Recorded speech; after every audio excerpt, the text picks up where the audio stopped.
Hello, and welcome to the second screencast about the harder circular motion questions that we've been looking at recently. This one is a question about a particle which is being spun in a horizontal circle. But rather than just having one string attached to it, it's now attached to the end of two light and extensible strings. We have to be very careful when we read this type of question. There are several types of questions which look like this but involve a bead being spun around. And if it was a bead being threaded on a string, then the tensions in both the sides of the string coming out of the bead would be the same. We've actually got two strings here, and that means that we can't assume the two tensions are the same.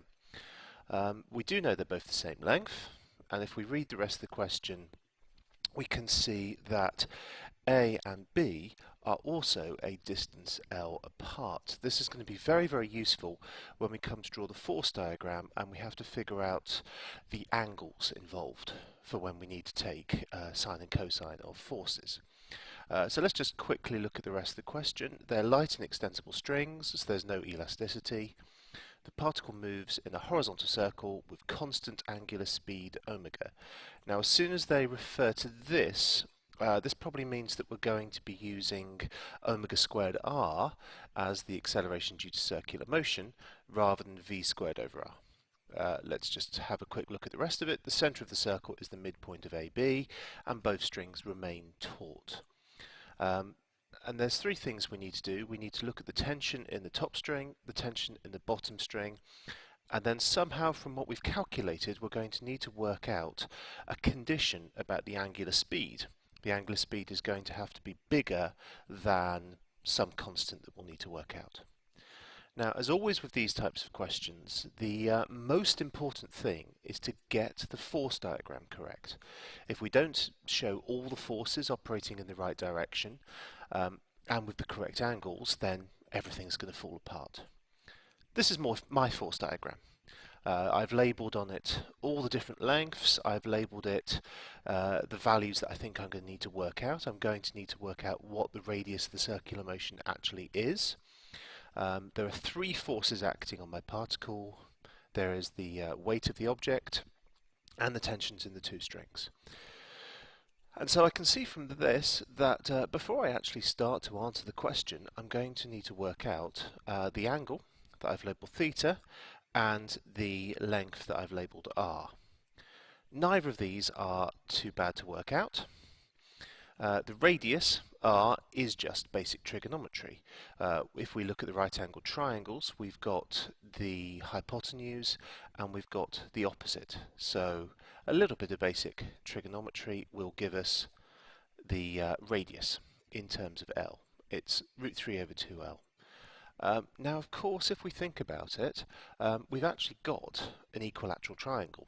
The distance between A and B, the distance between A and P, and the distance between B and P are all the same. So if you recognise it's an equilateral triangle, a lot of the work is done for you. And certainly, if you think about the angle theta is half of the angle in an equilateral triangle. Half of 60, that's 30. And knowing what sine and cosine of 30 degrees are is relatively basic knowledge at this level of mathematics. So we've got all the basic information we're going to need in order to answer this question. We know the angles, we know the radius, we know all the lengths. Once we've got that, and only once we've got to this stage, can we start to actually answer the question. So let's remind ourselves what the question actually says. The very, very first part asks you to find the tension in the top string, which I've labelled TA. And I've included here the key piece of information we need. The radius is root 3 over 2L, and sine and cosine of the angles.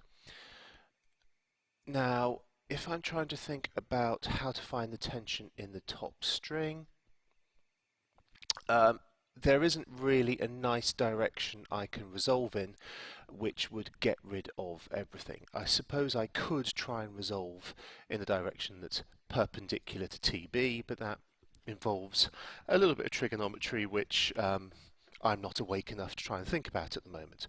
So we're just going to set up and solve some simultaneous equations. If I resolve horizontally and I resolve vertically, I'll get two equations. I can solve those to eliminate the bottom tension and hopefully get the top tension. So let's think about it. If I'm resolving toward the centre of the circle, I have got the component of the top tension, the component of the bottom tension. Those are all the horizontal forces, and they've got to equal mass times acceleration, which is Newton's second law. I know the acceleration is omega squared r, and I know r, I know cos theta, and I know cos theta, and in fact they've all got a root 3 over 2 in them, so I can divide everything by root 3 over 2, and I just get that the sum of the two tensions is ml omega squared, because of course r is root 3 over 2l. Excellent. Hopefully if we resolve vertically we'll get just as nice a formula. So if we do resolve vertically, we're going to have obviously an mg going downwards. We've got the component of TB going downwards, and that's got to equal the vertical component of TA because it is in equilibrium in a vertical sense. It's not moving or accelerating upwards or downwards. So when we do resolve upwards, we get that the TA sine theta plus TB sine theta is equal to mg. Sine theta again we know is a half, so it would be nice to multiply everything by 2. And given that we've got TA plus TB, let's see if we could just rearrange that to get TA minus TB. There we are. So we've got TA minus TB is 2mg. Excellent. This is a simultaneous equation, but it's quite a nice simple one to solve. In fact, if we just add the ones that I've labelled equation 1 and equation 2, the bottom tension just disappears, and we've got an expression for the tension from P to A, which is m over 2, 2g, plus L omega squared, exactly as it has asked us to show. And that's always a good sign. Now we've got that one, it should be relatively easy to see that we can get the second one, the tension from P to B, just by subtracting those two equations that I've highlighted. And that's exactly what we need to do. I've recorded there the fact that we've got TA plus TB is something, TA minus TB is something. So if we subtract them, we get that 2 times the bottom tension is some expression, divide by 2, and we get the expression we've got there. It's very, very similar to the tension from P to A. It's just that the plus 2g has been replaced by minus 2g.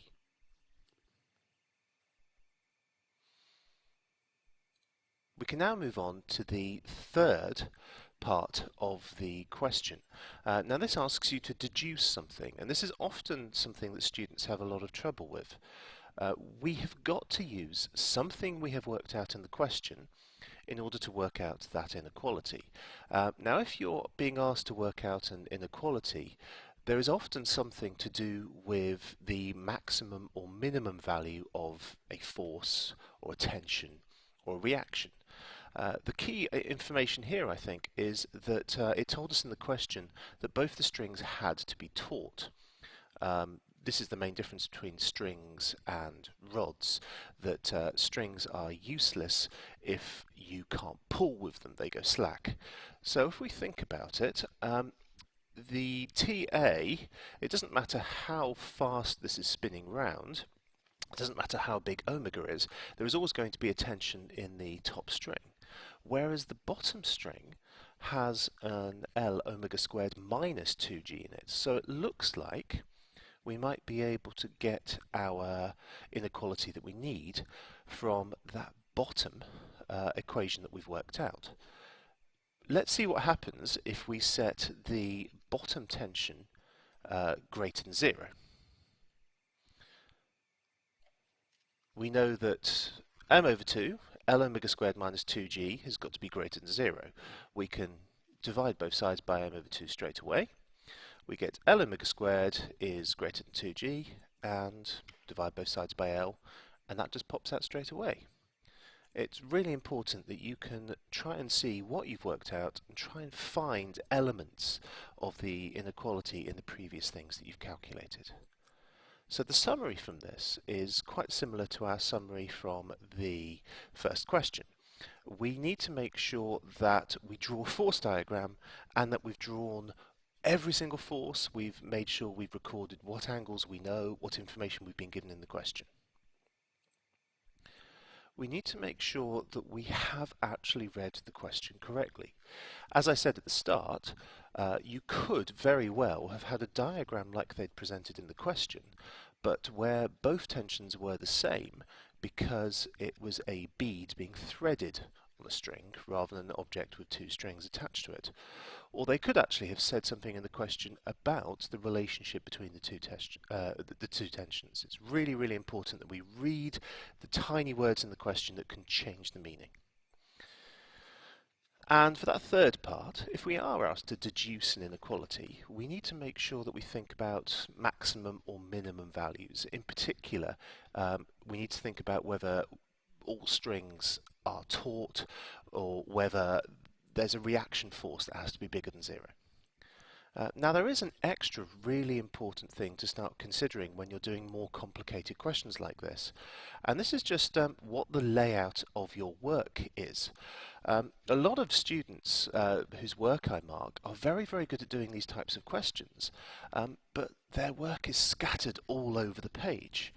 What you can see on the right hand side of the screen here is what my work was for this question. I've copied and pasted little bits of this during the screencast.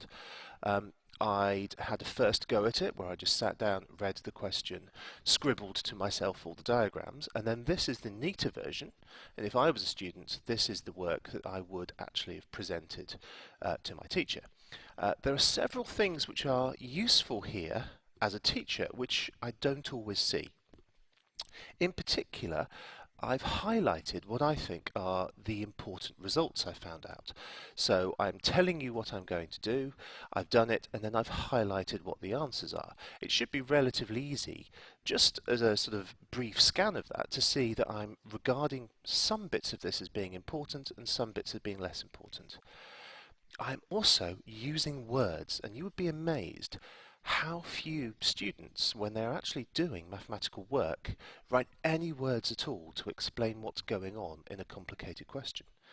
This is not the sort of question where you were just doing one calculation from start to end, getting an answer and leaving it. You are using different parts of one calculation to put into another. You need to label these, and you need to let the person that's reading it know what's going on. This is particularly important when you're deducing something. You don't want equations to pop out of nowhere. You need to tell the examiner, the reader, the teacher what it is you're doing and what you're thinking about. Because even if you've made a numeric or an algebraic error, if you've got the right idea, you will often get method marks.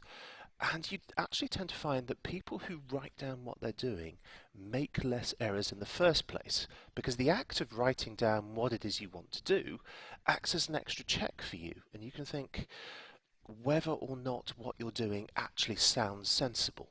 And it's amazing how often you write something down and you suddenly realise that it isn't actually a sensible thing to do, and it gives you another idea about something else, a different avenue to explore. Last thing here is I do write what I'm calculating and how I'm calculating something.